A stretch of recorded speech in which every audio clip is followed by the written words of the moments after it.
बहुत आस्था है मेरे दिल में साईं को लेकर। लोगों ने साईं बाबा की मूर्ति बना दी और वो उबलते हुए पानी में हाथ डालते थे। कैसा? भाई साहब, इसे कहते हैं मैजिक। ये कोई भगवान नहीं है। They worship Demi God's. जो पैसे के पीछे भागता है वो गलत खुदाओं की पूजा करता है।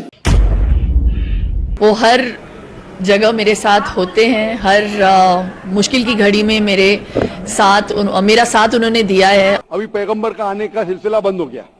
कुरान में लिखा है सूरह आज़ाब में सूरह 33 आयत नंबर 40 कि मोहम्मद सल्लल्लाहु अलैहि वसल्लम आखिरी पैगंबर है। इसके बाद अगर कोई कहता है कि मैं पैगंबर हूं, उसे साइकियाट्रिस्ट की जरूरत है। बहुत दिनों से प्रश्न है कि क्या साईं बाबा भगवान है? साईं बाबा भगवान किस आधार पे आप कहेंगे उनको? साईं बाबा जो है उन्हें फकीर कहते हैं। जी गुरुजी। और हमारे हिंदू समाज में फकीर शब्द का प्रयोग नहीं होता। फकीर शब्द तो मुसलमानों में प्रयोग होता है। तो साईं बाबा तो भगवान क्या, वो तो हिंदू भी नहीं है, मुसलमान शब्द से प्रयोग किया जा रहा, वो तो मुसलमान है। अस्सलामु अलैकुम वरहमतुल्लाह। हो सकते हैं आप सब लोग जानते हैं कि हमारे भारत में एक बाबा है जिसका नाम है साईं बाबा। कुछ लोग उसको मानते हैं वो एक भगवान है और कुछ लोग मानते हैं भगवान का अवतार है। इसके बारे में आज हम जानेंगे, क्या वो भगवान है या भगवान का अवतार है। जो बॉलीवुड का अदाकारा है शिल्पा शेट्टी है, जो बॉलीवुड का एक अदाकारा है, वो साईं बाबा को मानते हैं भगवान जैसे। इस बारे में हम डिटेल से जानेंगे डॉक्टर जाकिर नाइक के मुंह से। चलिए पूरे वीडियो देखते हैं साईं बाबा के बारे में। बहुत आस्था है मेरे दिल में साईं को लेकर। लोगों ने साईं बाबा की मूर्ति बना दी और वो उबलते हुए पानी में हाथ डालते थे। कैसा? भाई साहब, इसे कहते हैं मैजिक। ये कोई भगवान नहीं है। They worship Demi God's. जो पैसे के पीछे भागता है वो गलत खुदाओं की पूजा करता है।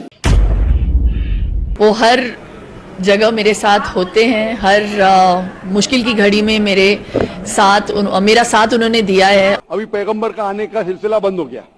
कुरान में लिखा है सूरह आज़ाब में सूरह 33 आयत नंबर 40 कि मोहम्मद सल्लल्लाहु अलैहि वसल्लम आखिरी पैगंबर है। इसके बाद अगर कोई कहता है कि मैं पैगंबर हूं, उसे साइकियाट्रिस्ट की जरूरत है। भाई साहब ने एक सवाल पूछा है कि साईं बाबा कहते थे कि भगवान एक है, ईश्वर एक है और वो चमत्कार करते थे और लोगों ने साईं बाबा की मूर्ति बना दी और वो उबलते हुए पानी में हाथ डालते थे। कैसा? भाई साहब, इसे कहते हैं मैजिक। मैजिक मतलब चमत्कार नहीं। ये मैजिक एक टेक्निक है जिसके जरिए आप ऐसी चीज कर सकते हैं जो आम अपने आंखों से नजर आता है कि चमत्कार है। एक होता है मिरेकल, चमत्कार, जो पैगंबर करते थे। अभी पैगंबर का आने का सिलसिला बंद हो गया। कुरान में लिखा है सूरह आज़ाब में सूरह 33 आयत नंबर 40 कि मोहम्मद सल्लल्लाहु अलैहि वसल्लम आखिरी पैगंबर है। इसके बाद अगर कोई कहता है कि मैं पैगंबर हूं, उसे साइकियाट्रिस्ट की जरूरत है। किसकी जरूरत? साइकियाट्रिस्ट की। पैगंबर का सिलसिला खत्म हो गया। लेकिन मैजिक, जब मैं स्कूल में था मैं भी मैजिक करता था। मैं क्या करता था? आठानी लेता था, सबको दिखाता था, रुमाल में डालता था, पानी के ग्लास में डालता था, आठानी, रुमाल निकालता था, आठानी गायब। लोग समझते थे मैं चमत्कार हूं। इसे कहते हाथ की सफाई। हाथ की सफाई आसान है। मैं आठानी दिखाता था लोग को। इधर रहती थी मेरी कांच की गोल आठानी के साइज की कांच का टुकड़ा था। दिखाता था रुमाल के अंदर, आठानी से बदलता था वो कांच की टुकड़ा। टिंग टिंग आवाज आती थी, रुमाल को निकाल देता था, आठानी गायब। फिर आपके कान से आठानी निकालूंगा मैं। लोग बोले अरे चमत्कार, ये हाथ की सफाई है। इसे बोलते मैजिक ट्रिक्स। ये कोई भी कर सकता है, कुछ बड़ी बात नहीं। आप इंसान को 2 टुकड़े में काटो, वापस जोड़ो, ये हाथ की सफाई है, कोई चमत्कार नहीं है। एक मिसाल देता हूं। पीसी सरकार, नाम सुना? पीसी सरकार तो बहुत बड़ा म्यूजिशियन था। वो साईं बाबा के पास गए। साईं बाबा क्या करते थे? चमचे को तोड़ते थे। उनने चमचे को सीधा कर दिया, साईं बाबा निकालते थे विभूत हुई, वो निकाले कबूतर। ये हाथ की सफाई है, कबूतर निकालना हाथ में से बहुत आसान है। ये आम तौर पे क्योंकि आपके आंख देख नहीं सकते हाथ कितना फास्ट मूव होता है, हमें लगता है उबलते पानी में हाथ डालना। हमने साइंस में सीखा कि आप सल्फर या कुछ डालेंगे, एक केमिकल डालेंगे, आई थिंक सल्फर है, मैं बराबर से याद नहीं मुझे, तो पानी उबलता ऐसा लगता है, हाथ डालेंगे ठंडा रहता है, दिखता है। आप भी हाथ डालो, आपका भी हाथ नहीं जलेगा। ये सब हाथ की सफाई है। तो हाथ की सफाई से आदमी पैगंबर नहीं बनता है। और मूर्ति बनाना गलत है। साईं बाबा की मूर्ति बनाना है ईसा अलैहिस्सलाम की। ईसा अलैहिस्सलाम अल्लाह के पैगंबर थे, उनने कहा मूर्ति पूजा गलत है, फिर भी ईसाई लोग मूर्ति बनाते। तो ईसा अलैहिस्सलाम की गलती नहीं, वो ईसाई लोग की गलती है। तो इसीलिए हमें अल्लाह के अहकामात पे अमल करना चाहिए। कुरान मजीद, आप इस्लाम के बारे में पढ़ चुके हैं भाई साहब? कुछ पढ़ा नहीं हूं, मैं पढ़ना चाहता हूँ। पढ़ना चाह, आप जानते हैं कि खुदा एक है? आप मानते हैं कि खुदा एक है? हाँ, एक तो है। आप मानते हैं? हाँ। आप मानते हैं कि बुत परस्ती मूर्ति पूजा गलत है? हाँ, मूर्ति पूजा गलत। आप मानते हैं ना? आप मानते हैं मोहम्मद सल्लल्लाहु अलैहि वसल्लम पैगंबर है? वो मैं जानता ना, इसके लिए मैं पढ़ना चाहता हूँ। तो आप इंशाअल्लाह कुरान मजीद का तर्जुमा लीजिए। हाँ। कुरान मजीद के तर्जुमे से आपको माशाअल्लाह हिदायत मिलेंगी। आप जो जबान में जानते, हिंदी में जानते तो हिंदी में लीजिए, अंग्रेजी जानते अंग्रेजी में लीजिए। इसे पढ़िए, इस पे अमल करें, इंशाअल्लाह आपको हिदायत मिलेंगी और आपको सही रास्ता मिलेगा। जब हम कोई आम हिंदू से पूछते हैं आप कितने खुदाओं में मानते हैं, कुछ कहेंगे 3 खुदा, कुछ कहेंगे 10, कुछ कहेंगे 100, कुछ कहेंगे 1000 और कुछ कहेंगे 33 करोड़। लेकिन जब हम एक हिंदू पंडित से पूछते हैं, वो हिंदू से जो हिंदू धर्म की किताबों को जानता है, वो हिंदू कहेगा कि हिंदू सिर्फ एक भगवान, एक ही खुदा में मानना चाहिए और एक ही खुदा की इबादत करना चाहिए।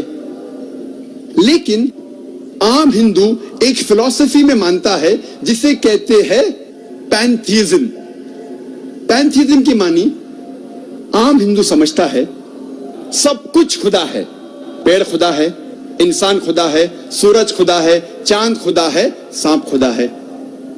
हम मुसलमान समझते हैं कि सब कुछ खुदा का है।